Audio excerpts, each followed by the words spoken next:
BP continues to double down on the hydrogen economy. I'll dive into what they're doing on today's Hydrogen Podcast. So the big questions in the energy industry today are, how is hydrogen the primary driving force behind the evolution of energy?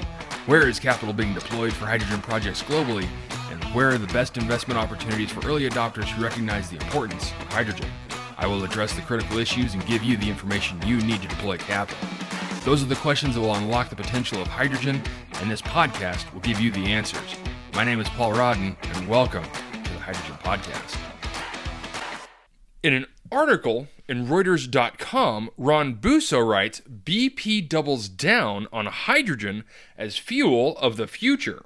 BP executive Bernard Looney is betting on hydrogen to power future low-carbon businesses as the governments of major economies stump up cash to develop the fuel to decarbonize. Low-carbon hydrogen already has a big fan base and is forecast to play a major role in reducing greenhouse gas emissions from heavy industries and some forms of transport. But it is expensive to produce and often needs government support to compete against hydrocarbons. The United States, for example, is offering large incentives for producing it under President Joe Biden's $430 billion Inflation Reduction Act, or the IRA. BP has been quick to react and is in the early planning stages to develop a large low-carbon hydrogen hub around its Whiting, Indiana refinery. This according to Tamika McLeod, BP's newly appointed head of hydrogen in the United States. When Looney took office nearly 3 years ago, he pledged to reshape BP and cut carbon emissions by reducing oil and gas output and growing renewables. He is preparing to update investors on February 7th on where things stand. Hydrogen will have a starring role along with offshore wind, this according to BP company sources. BP has overhauled its structure to create a dedicated hydrogen division led by Felipe Arbelais, which includes 150 staff. It also made several investments in large hydrogen projects, including in Australia, Europe, and Britain. It is also exploring the potential for developing green hydrogen in Oman, this again according to the company to Reuters, and is also looking into projects in Mauritania. BP's spending on low-carbon hydrogen remains modest, but is expected to grow into the hundreds of millions by the end of the decade as projects get underway, again according to company sources. BP spent roughly a quarter of its $15.5 billion budget in 2022 on low-carbon businesses. That's when including a $4.1 billion acquisition of U.S. biogas producer Archaea, again according to Reuters calculations. Looney and BP's head of renewables, Anya Isabel Dotzenrath, will unveil in February a clean hydrogen production target for the first time, aiming to capture 10% share of hydrogen in quote-unquote core markets by 2030. In a quote from BP CFO Murray Auchincloss, hydrogen will be a big focus and it is moving much faster than we ever thought it would. Most hydrogen is currently used in oil refining and in fertilizer industry and is usually made by heating natural gas, a highly polluting process known as gray hydrogen. But gray hydrogen becomes blue hydrogen if the polluting emissions are captured. There is also green hydrogen, which is made by splitting water using renewables-powered electrolysis.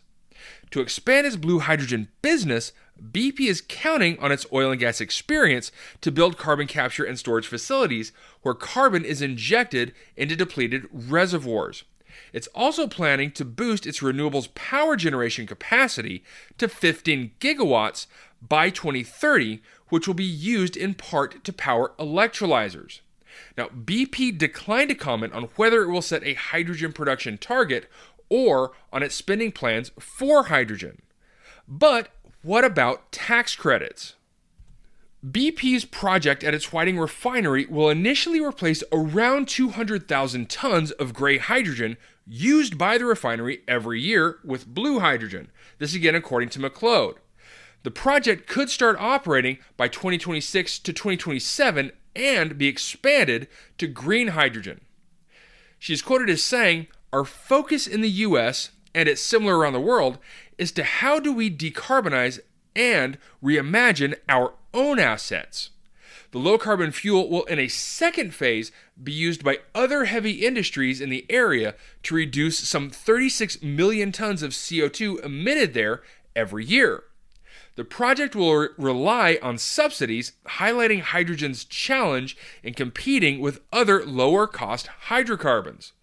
The IRA offers a $3 per kilogram tax credit for clean hydrogen, which brings green hydrogen to par or even below the cost of gray and blue hydrogen. This according to analysts. Now I want to pull away here for a second and note that the IRA doesn't denote between green and blue hydrogen, but is extensively relying on the carbon intensity levels of the technology involved. Now to get back to the article, McLeod is continued to say with the hydrogen production tax credits that are now in place, it has allowed green hydrogen to be a lot more competitive, and that is true. Again, according to McLeod, subsidies will initially allow green and blue hydrogen to compete with gray, allowing to consumers to switch to a cleaner fuel. Now, according to Andy Brogan, global oil and gas leader at Ernst & Young, demand growth for new hydrogen applications is going to be a function of cost competitiveness. Brogan continues to say there are material components of energy demand where hydrogen is the only obvious technologically viable alternative to carbon-intensive operations. However, these are often price-sensitive, so the rapid acceleration will be dependent on cost. BP is already one of the biggest investors in hydrogen projects among the world's top oil and gas companies, including Shell, TotalEnergies, Repsol, and Italy's Eni, according to Global Data, which is a global data provider. BP acquired in June a 40.5% stake in a 26 gigawatt renewables project in Australia that could produce green hydrogen. It's developing 2 projects in Britain where it aims to produce 1.5 gigawatts of blue and green hydrogen by 2030.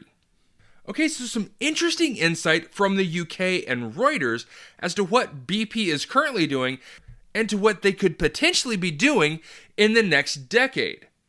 Now, with what was outlined in this article, I can only imagine that the other supermajors in Europe are looking at similar solutions as to what BP is doing. Now, it's not a big surprise to see that BP is focusing heavily on investing in the US right now. Especially with them looking to mix blue and green projects, they're going to find that the United States has a much better mix of preferable regulations and better economics. And I can only imagine that it will remain that way until Europe has a change of heart regarding how they view carbon intensity levels and the different technologies involved with making hydrogen. It's also very interesting to see that their primary target for utilizing this hydrogen is internally and decarbonizing their own operations, with a secondary application of decarbonizing nearby heavy industry. Now, something that I would be interested to see as a further analysis is comparing the investments of specifically BP, but also the other European oil and gas majors like Total and Eni, compared with the US supermajors such as Exxon and Chevron. Now, Exxon has historically remained quite quiet on what they're doing on the hydrogen front. But I can assure you from personal knowledge that they are very interested in the space.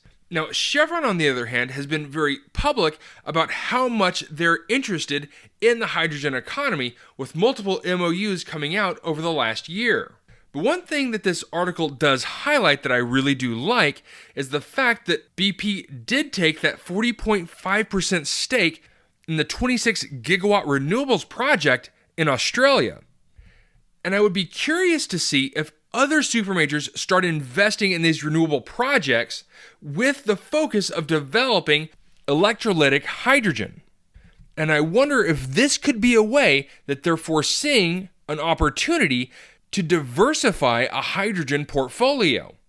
Now, those of you who know legacy oil and gas know that operators would diversify their portfolio of operations between natural gas and oil assets. And I'm wondering if this could be the future of diversifying a hydrogen portfolio within a company. by breaking their internal investments into different technologies. That would make a lot of sense considering how much money these companies are looking to invest in the hydrogen economy in the next 10 years. All right, that's it for me, everyone. If you have a second, I would really appreciate it if you could leave a good review on whatever platform it is that you listen to. Apple Podcasts, Spotify, Google, YouTube, whatever it is. That would be a tremendous help to the show. And as always, if you ever have any feedback, you're welcome to email me directly at info@thehydrogenpodcast.com. And as always, take care, stay safe, I'll talk to you later. Hey, this is Paul. I hope you liked this podcast. If you did and want to hear more, I'd appreciate it if you would either subscribe to this channel on YouTube or connect with your favorite platform through my website at www.thehydrogenpodcast.com. Thanks for listening. I very much appreciate it. Have a great day.